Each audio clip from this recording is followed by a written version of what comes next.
Hey everybody, it's Ron over at Becoming Enlightened Together. So I'm going to try to record this for the third time today, and I'm doing that because I've missed, many days this week, just like last week, because I've been spending a lot of time in the emergency room, visiting with my ward. His progress is getting better. He is getting healthier and stronger.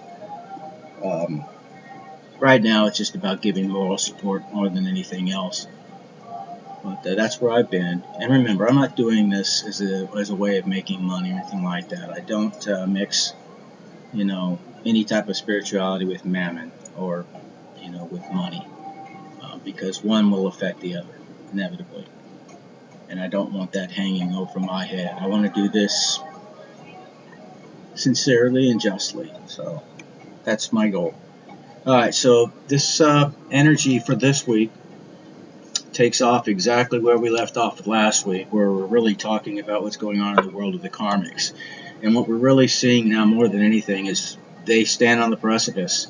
Some of them are truly evaluating whether they are willing to make the effort, and they're starting to understand the cost of this effort. They're going to lose friends, family, they're going to lose sometimes maybe their job and everything else as a result of this decision. But they have to make this decision. There's no more, pussyfooting around it or anything else. Every one of us has to make it. Now they're being forced to make it. So, a decision of whether to continue working, in darkness, wallowing in low vibrational activities, and so on. Um, they've had their season. They've gotten their reward, so to speak, for their ill-gotten gains, and now karma is saying, "Here's your bill. It's time for you to pay. You've had your opportunities to make things right, and you've chosen not to." So some of them are reevaluating that situation right here, right now. Are they going to make that very difficult decision, knowing all of the risks? Or are, as it implies here, some of them going to continue to the bitter end, and they are going to fall in the most miserable way? They're going to lose, in some cases, their health, their wealth, their lives. And it's going to be ugly, and they're going to have to repeat their lessons again. So this makes no sense to me. Why would anybody make that decision? It's just out of ego. Ego alone is what's making them decide this. Fear. Those two things. So you have to overcome your fear. And you've been acting as a coward all of this time by doing things in secret, in the shadows, no matter how nefarious or, how evil, how unjust, destructive, how betraying, you know, your actions have been up to now. You feel that because nobody has caught you specifically, at least in the legal sense of the word, that you are completely free, that you have nothing to worry about. There is no recompense for any of your earlier actions. You're going to find that is not true.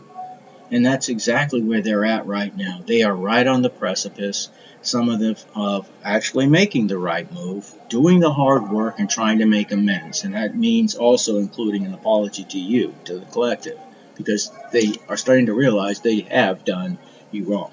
They have done, things that need to be corrected. For the others, again, they're going to continue with what they're doing. They can't touch you, and they are going to fail in the most miserable of ways. But that's what we're seeing here.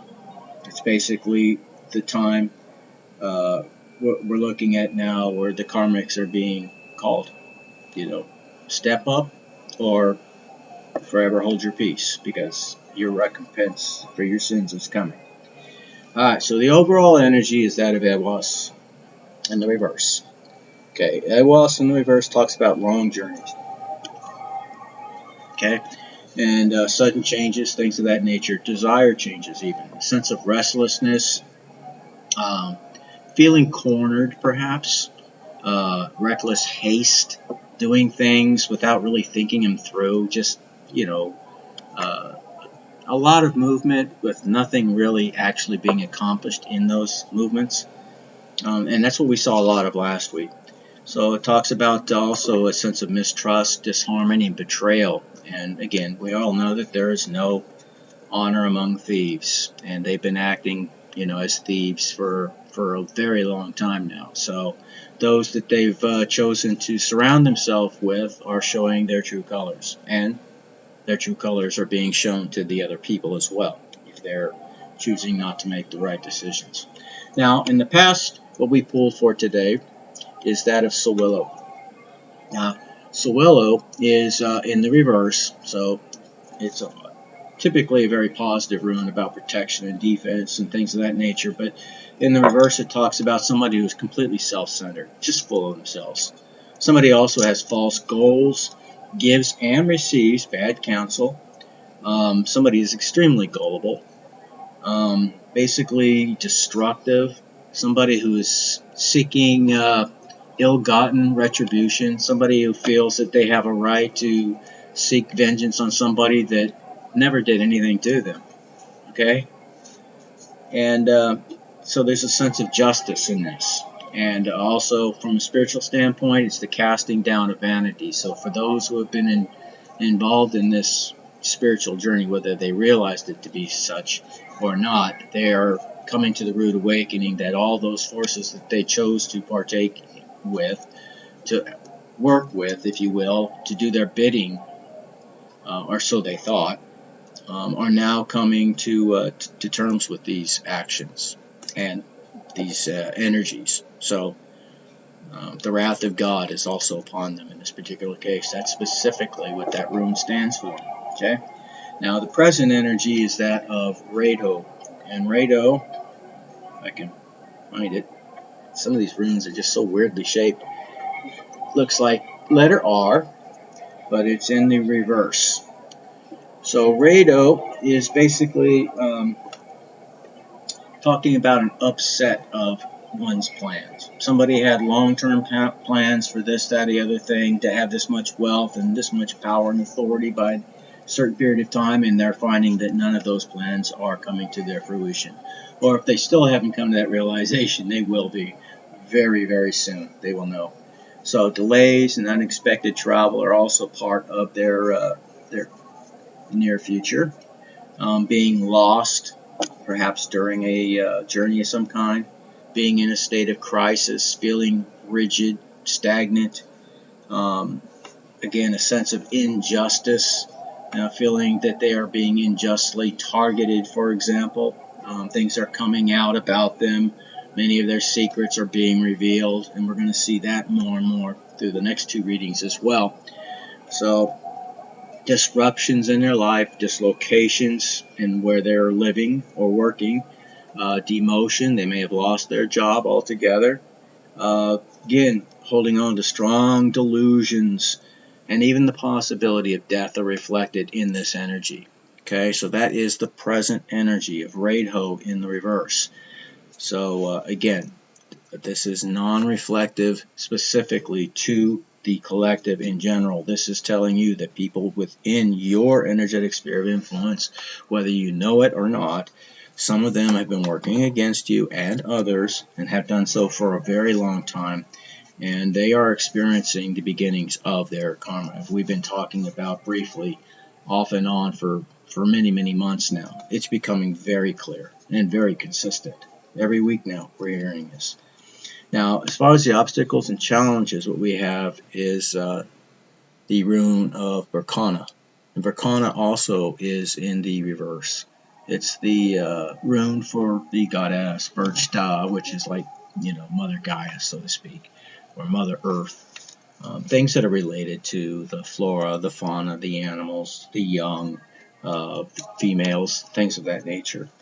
And acts of protection. But in reverse, it talks about having many, many different domestic issues and family issues.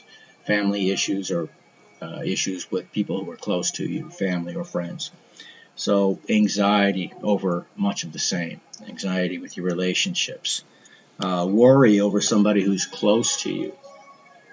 Sense of carelessness and abandon, because you really don't care about anybody but yourself, your own wants, needs, and desires, and you only pretended to care for others later on. Now you're really being forced to make decisions that are going to prove, one way or the other. Are you really just about yourself, as many people have suspected, and now you're being shown for who you really are. You can go ahead and try to continue with the outer illusions for as long as possible, but inevitably the true you is going to shine through.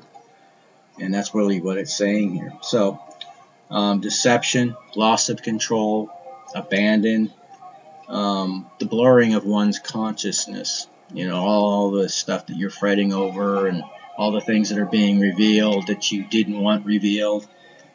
All these things are, basically creating a sense of sterility in your life. You're no longer able to move in any direction.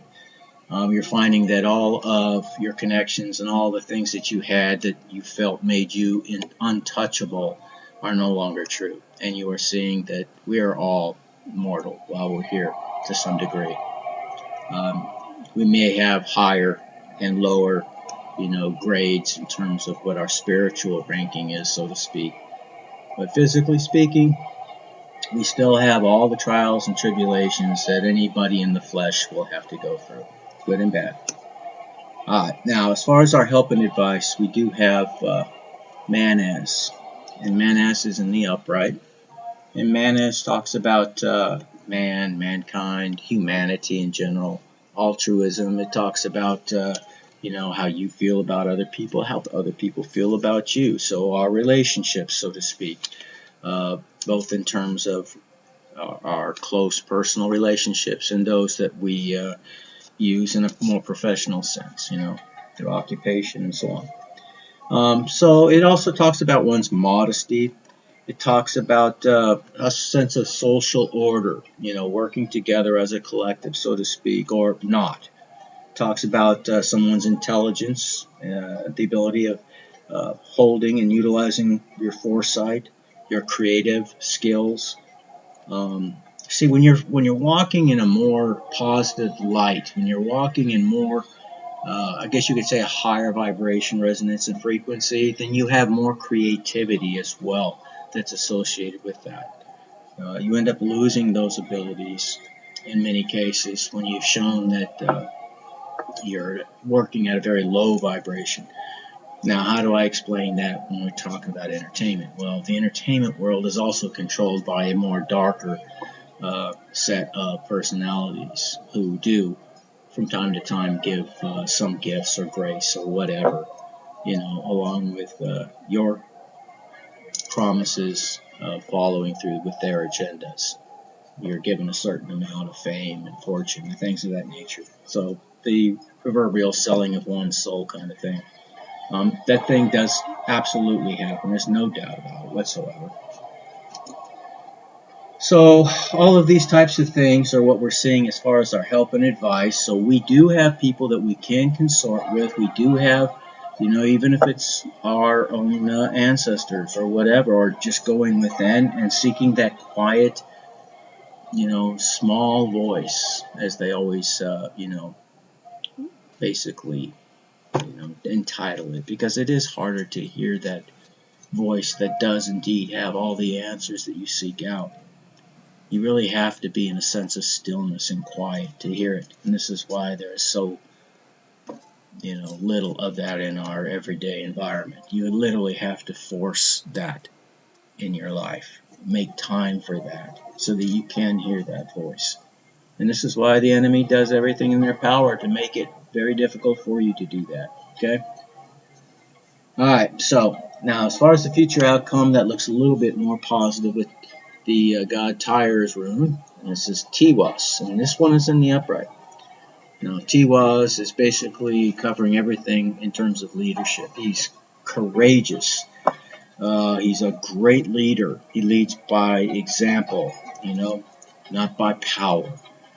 He doesn't use magic to get his job done. He uses tenaciousness, courage, strength, honor, duty, discipline, everything that you would title, a leadership attribute, trait, or characteristic. That's what, Tiwa stands for. So being a warrior, self-sacrificing, justice, duty, honor, courage, leadership,